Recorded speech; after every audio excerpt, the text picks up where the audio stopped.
Всім привіт! Це жук-олень, найбільший жук в Європі. Жук знаходиться в червоній книзі, зловлений у Мукачеві. Ось Клас. такий красивий, це самець. Я давно хотів його зловити, але оскільки він в червоній книзі, я мушу його випустити, щоб не завдати шкоди природі.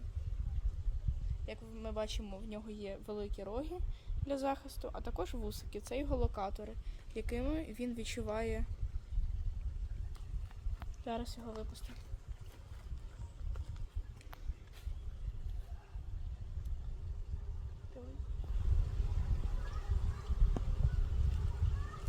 Так, акуратно. Клас! Ось такий сьогодні був жук.